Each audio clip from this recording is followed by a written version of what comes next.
Mapagpalang araw po sa ating lahat. Ako po si Miss Sabi at ngayon po ay i-discuss ko sa inyo kung ano nga ba ang pag-ibig foreclosed property o acquired asset at kung paano ang tama at legal na proseso nito.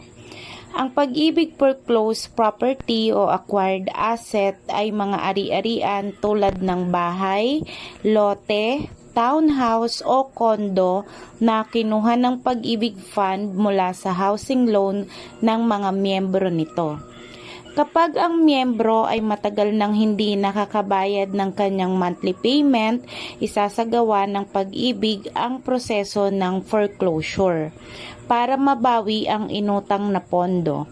Pagkatapos, ilalabas ang mga property na ito para ibenta sa publiko sa pamamagitan ng negotiated sale at auctions sa presyong mas mababa kaysa sa original price ng unit. Karaniwang minimum bid price at may discount na umaabot ng 40% ang mga property na ito. Ang mga paraan naman ng pagbabayad nito ay pwedeng cash, short-term installment at long-term installment up to 30 years sa pamamagitan ng Pag-ibig Housing Loan. Ang Pag-ibig foreclosed property ay wala ding down payment at no equity na kailangang bayaran.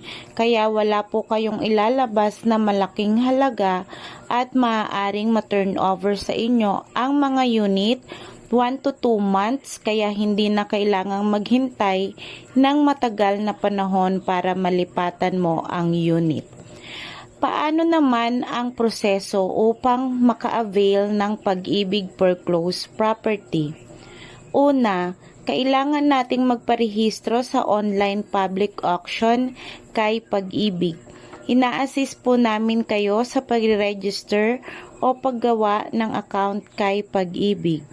Ang mga kakailanganing requirements sa pagre-register ng account kay Pag-ibig ay valid ID with 3 signature, active mobile number, at selfie photo. Makakatanggap ka ng reference number at SMS notification kapag naproseso na ang iyong registration to make sure na nagawan po kayo ng account. Pangalawang hakbang, maghanap ng available na mga unit o property sa Pag-ibig foreclosed. Mahalagang piliin ang property na afford mo at location na gusto mo. Maaari ding puntahan at suriin ang napili mong unit dahil ang mga unit na ito ay as is, where is. Kaya responsibilidad mong suriin ang napili mong unit. Kasunod nito ay maaari na nating i-bid ang mga napili ninyong unit. Malalaman mo ang resulta ng bidding 7 to 10 days.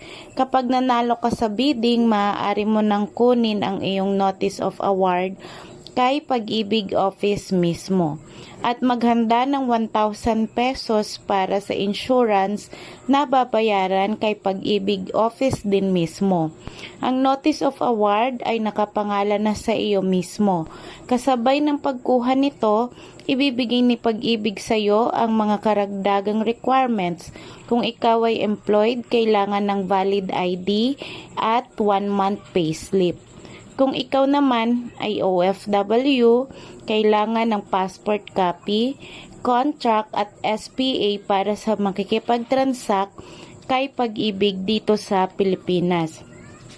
Matapos isubmit ang mga requirements kay Pag-ibig, within 30 days tatawagan or iti-text ka ni Pag-ibig para pumirma ng kontrata at ibibigay sa iyo ang kumpletong move-in documents na nasa iyong pangalan upang malipatan mo na ang iyong unit.